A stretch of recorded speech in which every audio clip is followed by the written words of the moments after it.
This is the 31st day of March, year 2002. I am Lucy Hallett,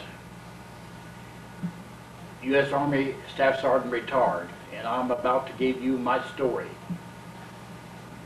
I entered the Army January the 24th, 1952. I was bused to Fort Custer, Michigan, and was there approximately 6 days before putting on a troop train to Camp Roberts, California. There I received 16 weeks of basic training. I arrived in Korea on or about July the 18th, 1952. We left the troop ship on boats called LCIs, landing craft infantry, and headed for the beach. The boat stopped about 100 yards from the beach, and the water was about 42 inches deep. After going ashore, we lowered onto buses and went to the 2nd Division rear. We were there about 4 days before going to L Company 23rd Infantry Regiment. Company L was on Fort Chop Hill at the time.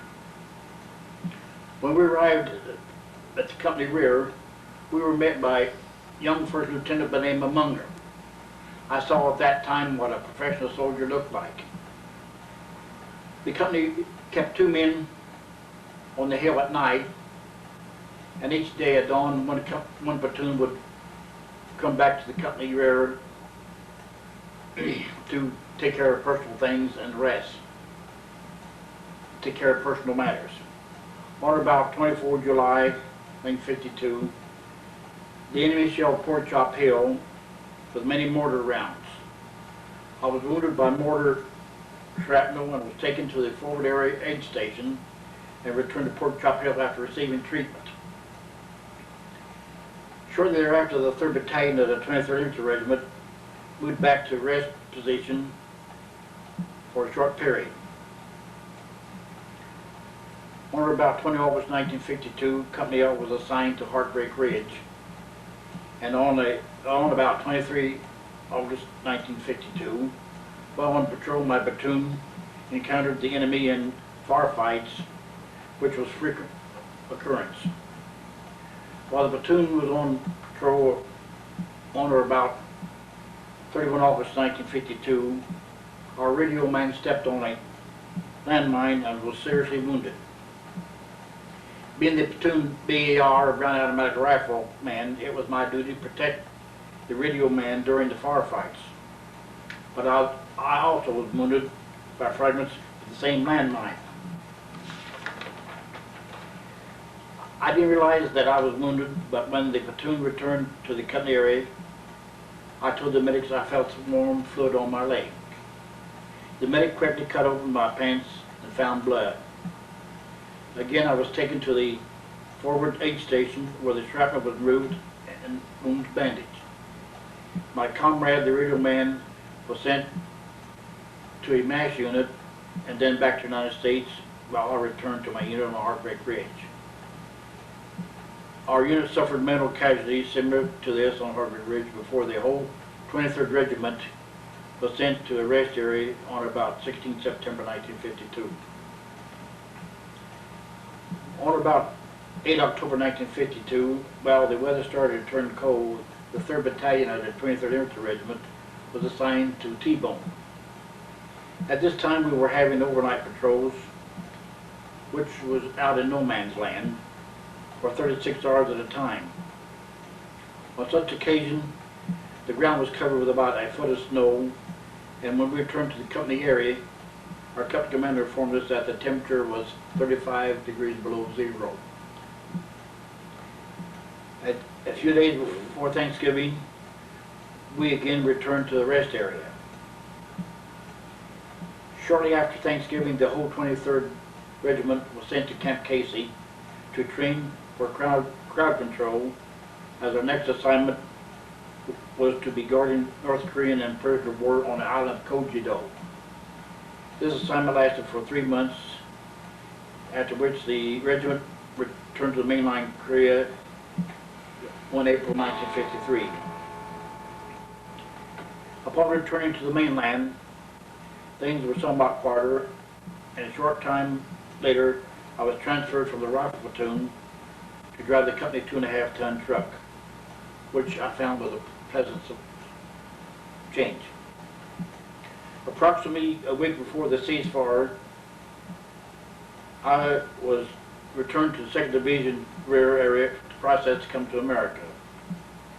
Leaving Korea was a lot better than entering. The ship was out to sea 24 hours in July 1973 when announced on the PA system of the ship that the ceasefire had been signed in Panmunjom.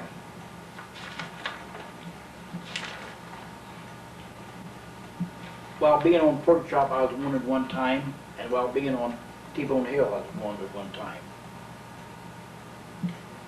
On or about 25 July 1952, my platoon departed the company area to go to Pork Chop Hill.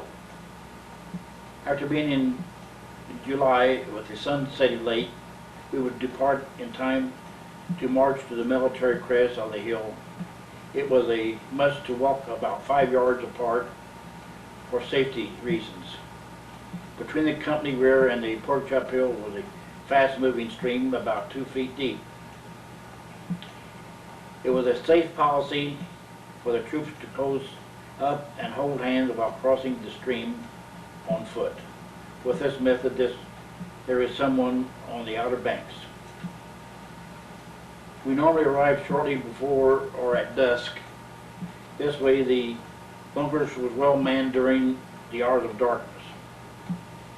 The following morning, the platoon that was already there would depart to the company rear of the night for a night's rest. During one of the day, the members of my platoon were outside of the bunkers to improve the ground conditions, like with shovels stamping down loose dirt to prevent soil from washing downhill during rains. At this time, we received harassing mortar fire from the hill of Baldy, in which the communist troops did occupy at the time. During the shell, I was hit with shrapnel to my right side of my body. One of the team members saw that I had been hit. One member took me to the CP bunker. At this time, the platoon sergeant had called the company rear to report the incoming fire and that he had a broken match that he was sending down the hill to the battalion aid station. I was escorted by their other team members to the aid station. The medics was waiting for me because of the radio message. The aid station personnel proceeded to remove the shrapnel from my body with great care. After dressing the wound, I was given a tetanus shot and a penicillin shot. The tetanus shot was okay, but the medic bent the needle on my buttocks when trying to give me the shot of penicillin. After receiving new clothes, I was able to return to the hill to join my platoon to finish the night's tour. That night on Heartbreak Ridge, on or about 23 August 1952, the platoon leader was called to battalion headquarters to receive a patrol order. About 1500 hours, Lieutenant Thomas had formed the platoon on the back side of the hill for a briefing. This took about 20 minutes. This was to be a listening patrol. After the briefing, we returned to our positions. We departed after dark at about 2200 hours, as always left in a single file. In darkness, everything is slow going. When the platoon found a suitable spot, the platoon started to form a circle so things could be seen in all directions. Before the circle was formed in about 2200 hours, Brody, the original man, stepped on the landmine. But what is sound in the middle of the night when everything is still? The blast blew off the front half of his boot. The aid man was there with the patrol had quickly went to Brody's aid to get the radio off of Brody's back. In the meantime, I had been struck by a landmine, but I did not know it.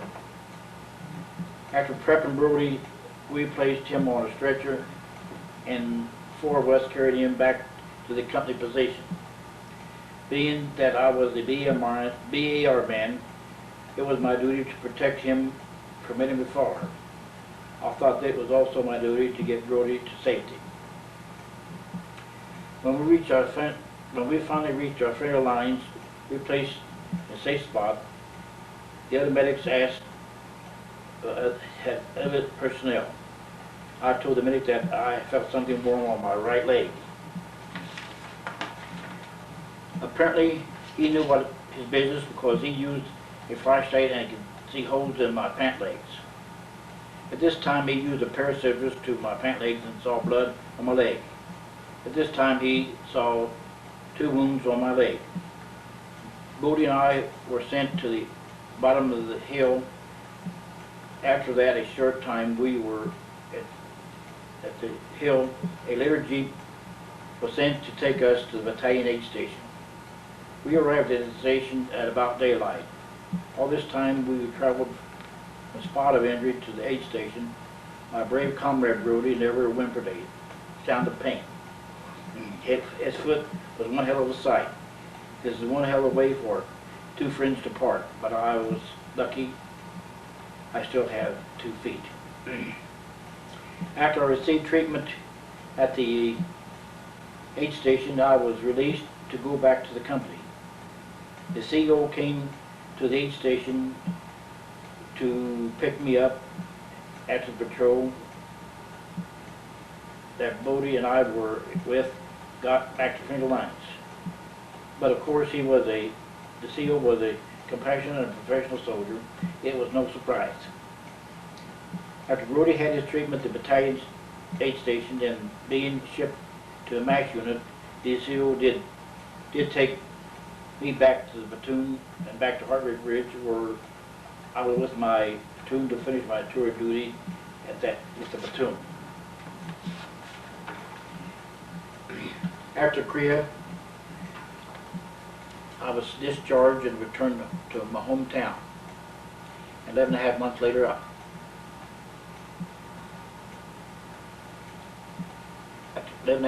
returned to active duty. Upon being discharged from active duty on 23 October 1953, I returned to a previous home with my parents. I received a warm welcome from family, friends in the city of Seymour. Without proper education, reliable employment was almost impossible to find suitable employment, but I was able to find odd jobs that was not very promising. On 8 October 1954, I re-enlisted to return to active duty in the U.S. Army.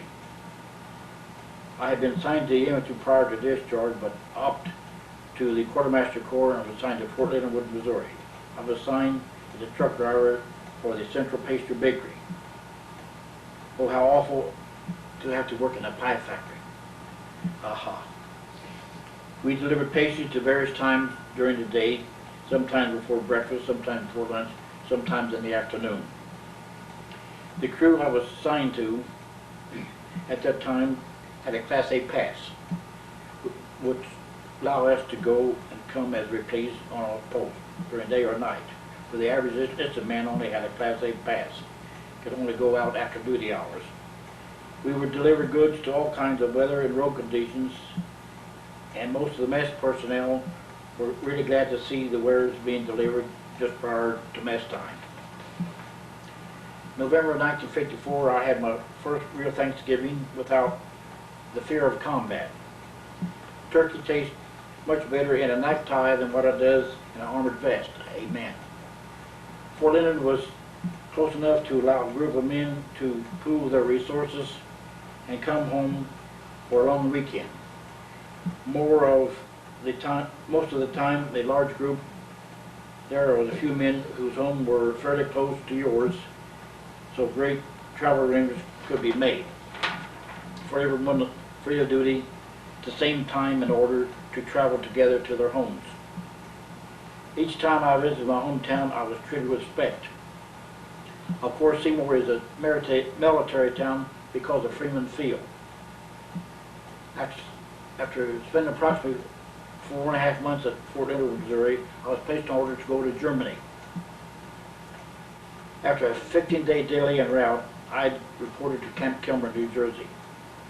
I was there about 10 days and then was bused to New York Harbor to board a ship for transport to Germany. On approximately 23 March 1955, I arrived at an assignment to the 525th Quartermaster Service Company, which is part of the 95th Quartermaster Battalion, Kaiserslautern, Germany. The 525th primary function was operating petroleum depots, one of many of the western sectors of West Germany. We received fuel by rail cars measured in kilograms, which we were to convert to pounds and then to gallons. At the depot there was approximately 90 civilians along with 30 GIs. Communication with the civilians was very hard for me. I went to the education office on base and was given pamphlets on how to enroll in a class in basic German. This is a great help both and on duty to demonstrate to the German people that you had taken interest in their culture, which made them more receptive to GI. Most of our exercise was conducted at night for combat reasons. At a time which 525th Quartermaster was assigned to help maintain the equipment that would detank the rail cars, as well maintain and clean 5-gallon cans and 50-gallon barrels. To me, this was an important duty, but the equipment did not work properly. But if the equipment did not work properly, someone in the group would find choice words. The first exercise that I participated in May 1955, and we were camped in a wooded area just outside a city of Bad Kreuznach in the Rhineland. We were camped about 100 yards from an old country inn, and before leaving the area, the owner of the inn expressed very strongly that members of my unit had entered his wine cellar and helped himself to 60 bottles of wine. To this day, I don't believe that these men would have done such a thing. The 525th Quartermaster had 3 different attachments. One at Kaiserslautern, one at Baumholder, and one at Karlsruhe. The headquarters detachment was at Kaiserslautern. The 56th Quartermaster Battalion had a company called 565th Grave Registration and the 592nd Reclamation and Maintenance Company. The R&M Company had a sewing room in the barracks and maintained our work and field clothes. Every month there was a readiness test, which most people disliked, but it was a training aid for those who never understood working in battle gear. In May of 1955, the country of Germany received its sovereignty. When American soldiers left the camp when on duty or traveling from camp to quarters, they must be presentable dressed. At that time, we became guests of that nation. If the soldier was found a pair of blue jeans, he was minded to never wear them outside the barracks. We still had duty of providing our own security on post. This duty was done from a duty roster, but later on several of the post units formed permanent security detachments, allowing the average soldier to stay on his job specialty without loss of production. In January 1956, 7 members of an attachment took 10 days leave to Amsterdam, Holland. We stayed in the inn just off Canal Street and served family-style meals.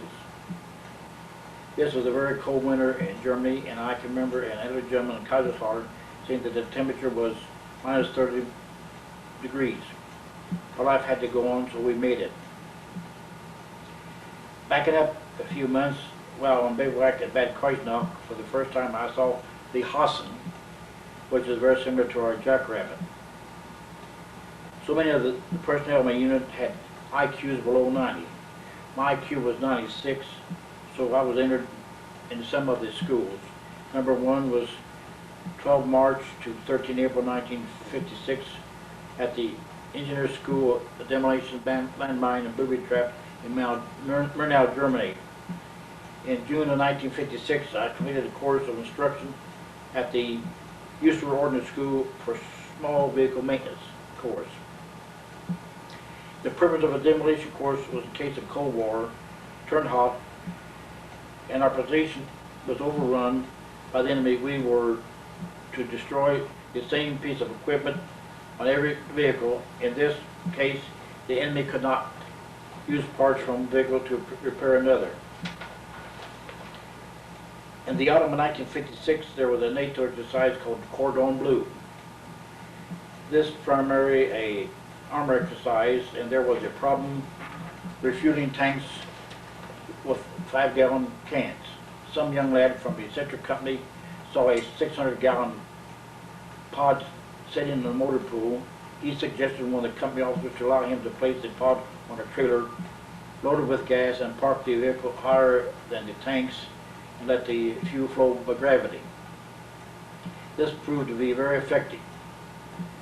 Somebody had designed a method of mounting 3 pods to a 2.5-ton truck and a 1.5-ton trailer. They designed a way to mount a 60-gallon per minute pump on the front of the truck powered by the power takeoff unit. This is the same method used to power the winch. In January 1957, the Quartermaster Service Company was transferred from Kaiserslautern to a small post called Münster by Dieburg. It's approximately 20 miles northeast of the city of Darmstadt, which is in the state of Hessen. At this time, the company became 520 Miss Quartermaster Company, Petroleum Supply. At this time, we worked at the gas dump at Darmstadt. Münster was a small post with only 3 companies: our petroleum company, a mobile bakery, and a chemical company. Approximately 6 June 1957, I went to Ludwigsburg to the 35th Quartermaster Battalion to receive instruction in the assembly of the 600-gallon pod kits. Sometime about 1 September 1957, the 525th Quartermaster Company was deactivated and transferred to the 95th Quartermaster Battalion at 1st Nuremberg. There was formed the 7808 MAS Company, Modern Army Supply System. This was a better method of stock control. We operated gas dumps in Nuremberg and several outlying fuel dumps. The 708 also operated a Class 2 and 4 supply depot for that area. With the unit needing more drivers, I was assigned to drive a 2.5-ton truck. Sometimes one of the outlying depots needed loads of specific products which I delivered. On one occasion, I delivered a load of avgas to a town of Straubing. Being new to the area, they sent an NCO to show me the way. This was very close to the Czech border, and they feared I might get lost. When we returned that afternoon to the company area, the first sergeant asked Sergeant Claiborne how everything went with the new driver. Sergeant Claiborne replied, "Why didn't you send me with Hallett? He found the way without my help." After being assigned to 1st Nuremberg, I met a young lady named Fanny Geiger. It seemed that we met at the right time, as we were wed in 29 January 1959. The 95th Quartermaster Battalion was commanded by Lieutenant Colonel Rothbard. The 7008 MAS Company commander was Captain Elimio Aponte. This leads to the year 1958. During a program that was called German-American Friendship Week, I was given the honor to participate to hold 2 German soldiers. With my knowledge of the German language, the company was suited to be escort the 2 German gentlemen, which was an unforgettable event. Around this time, the company commander had instructed me to escort 2 men to our unit to visit the Nuremberg Children Orthopedic Ward. The children had many deformities, some natural, some other by accident. I suppose this is how the Great Spirit had intended for me to do. In January 1959, the 525th Quartermaster Company Supply was reactivated, which was strictly for moving fuel. Around the time of my wedding in January 1959, I received orders to return to Connors.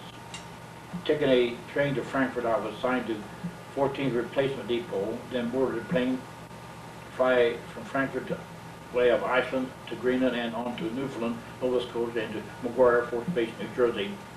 I was given a 30-day leave before reporting to the 515th Transportation Company light truck at Fort Benning, Georgia. The unit's primary mission was to support the two Ranger camps, one at Eglin Air Force Base, Florida, for swamp training, and another at Dahlonega, Georgia, in the Blue Ridge Mountains. Here is where the Ranger learned his skill of rock climbing and rappelling. Our stay at each camp was less than 30 days, but it was strictly a transportation commitment. After about 2 trips to camp, my wife arrived in America to join me. The CO had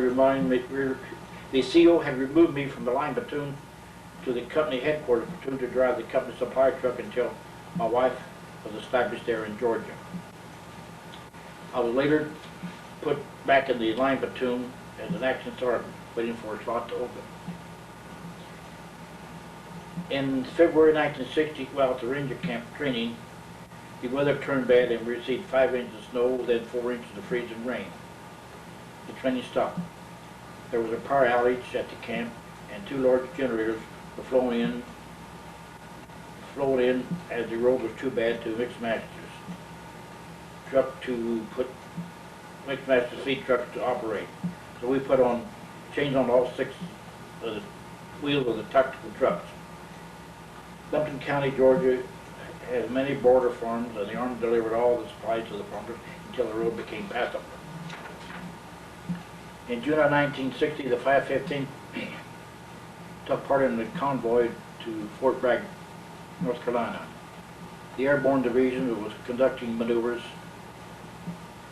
and our job was to pick up parachutes from the drop zone and take them back to the post for repacking.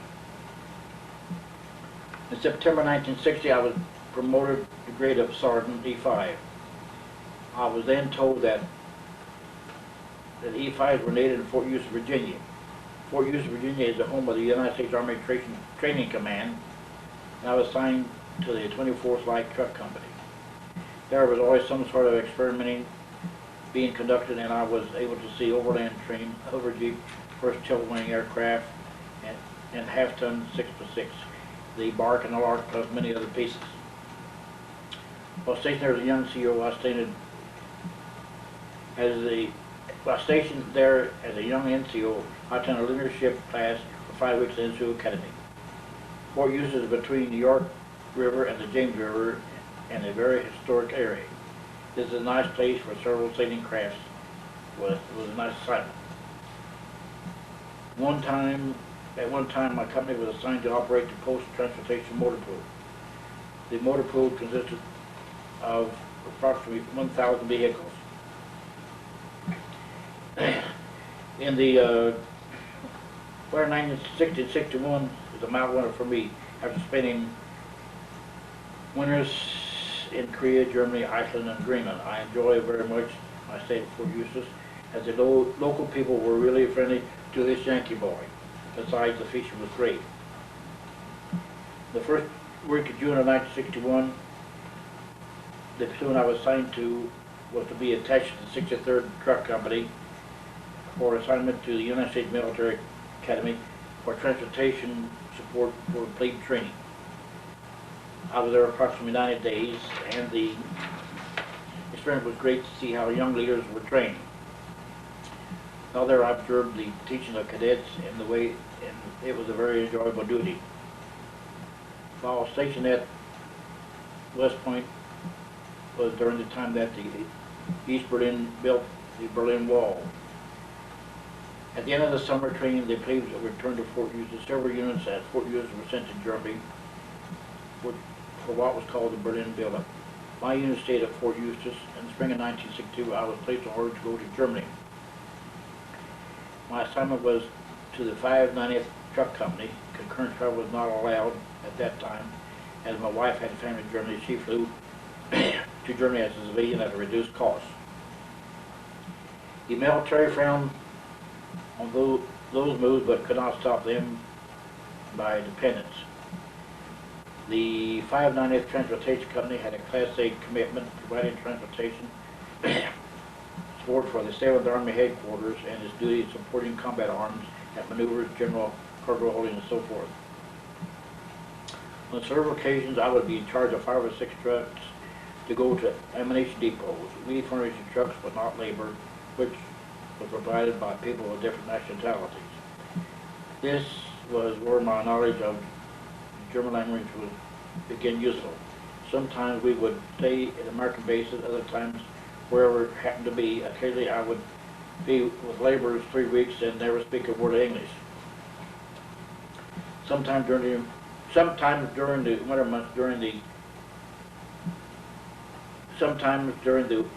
winter months, supporting tank farms, we lived in tents, deep snow, and temperature 35 below zero.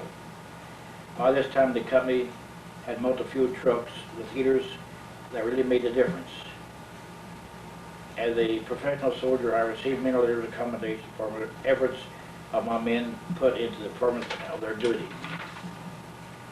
Every year, the 590 Transportation Company gave a Christmas party at an orphanage in the town of Kirchheim.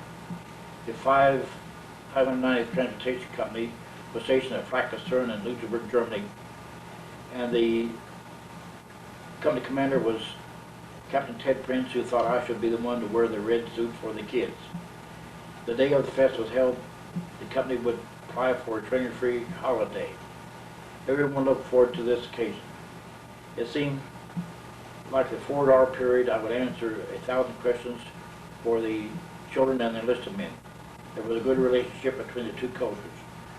Most of the enlisted men were single, and it left them feeling good. I stopped along with the company officers with the jeep driver would visit the orphanage to obtain a list of names, age, and gender of children. We would place this list on the bulletin board for each man to select the name and purchase a gift for the child. The party was given to the Post Service Club, and I participated in this event my last 3 Christmases in Germany.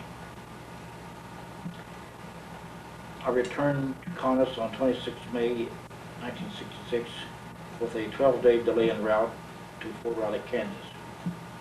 The 260 Transportation Company was formed with a strength of 192 men and officers. 120 of the men in the company had just completed 8 weeks of basic training. The company NCOs and officers gave these young men 8 weeks of additional training, which was conducted in very warm weather. During the evening of 12 August 1966, we conducted the night land navigation problem. After we dismissed the troops, we traveled to our quarters at Shilling Manor, which is housing area at Shilling Air Force Base, Salina, Kansas. The 2 bases are approximately 65 miles apart.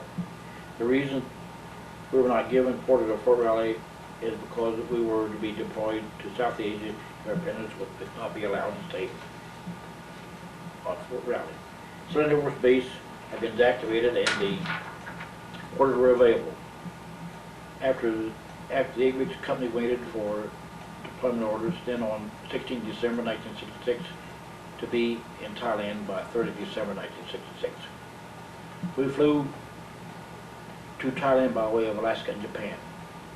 En route, the route took us over Vietnam, so we were escorted by fighter planes and we landed at Utapao Air Base.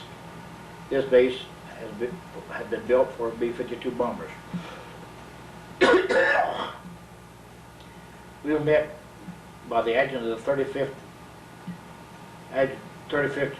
Transportation Battalion, who was Captain Berry, who was my last company commander when I left Germany in May of 1966. We were surprised. Today I think of Captain Berry as a great man. We were placed in squad tents in a camp called Stadyhead and drew 45 5-ton dump trucks attached to the 538th Engineered Construction Battalion. The CBs had erected a D-long pier to allow ships with bombs to be unloaded. Our mission was to give the 538th Engineer Battalion transportation support in building the road to haul bombs to northern Thailand. This allowed the short-range fighters to bomb North Vietnam. We started hauling road material on 16 February 1967. Most of our trips were 6 to 8 miles turnaround. From 16 February to 6 July 1967, our trucks turned over 1 million miles. We worked 11-hour shifts, day and night, and employed approximately 90 Thai drivers. We were paid equivalent to 27 cents per hour. We landed at Hallett on New Year's Eve,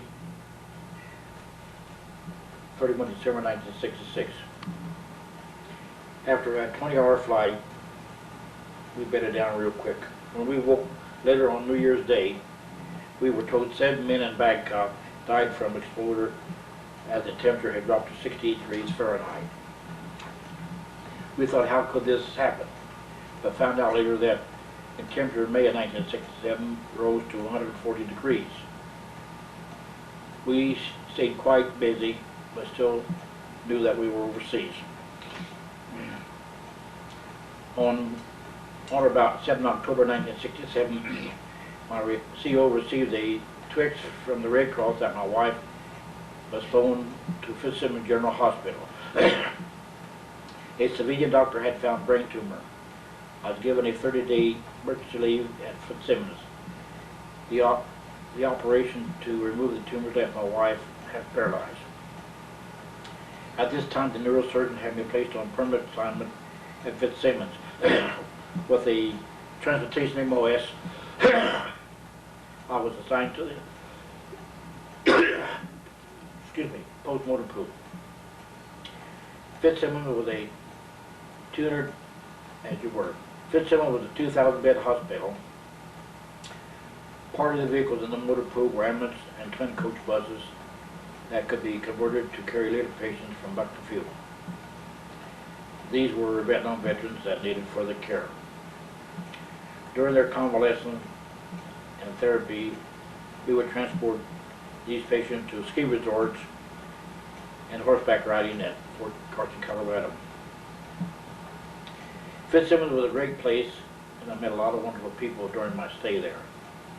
I had other duties besides driving, which included working in the body shop, driver's training, which lasted 30 months. The logistics division needed someone to work in the clothing sales store, and all the other employees were retired militaries. I had a great relationship there. This is there is a letter at the end of this writing to explain my duties and the accomplishments there. Then I retired in 1 February 1973 with 21 years of pleasurable service working with other people. Then I returned to Seymour. The awards I have received include the Combat Airman's Rifle, the Bronze Star, Purple Heart, Army Commendation, Good Conduct, Army Occupation, National Defense, Korean Campaign, Armed Forces Expeditionary, Vietnam Campaign, Army Service Ribbon, Overseas Service Ribbon, Vietnam Service, Korean War Medal, President of the Union Citation, Distinguished Student Citation, Korean President of the Union Citation, Vietnam President of the Union Action Award. And after spending the time in Korea, every soldier has as I did, had some post syndrome. And I thought about how to take care of my syndrome, so I had wrote this. It started out with a daily devotion, forgiveness, bearing with one another and forgiving one another. If anyone has complained against another, even as Christ forgave you, so you must also do. After being in combat in the Korean War, I came face to face with the foe. At one time I had ill will toward my foe, which caused me great pain during some of my hours of sleep. This carried on for some 45 years, which I call nightmares. About 3 years ago, as I was sleeping, one great nightmare happened, which left me in great pain. During the course of the following day, I was working, doing daily tasks around the house. The thought occurred to me of the nightmare. So I stopped for a few moments and looked toward heaven and said, "Father, I forgive them," meaning my past foes. From there forward, no more nightmares have not recurred. Thank you. We'll see how.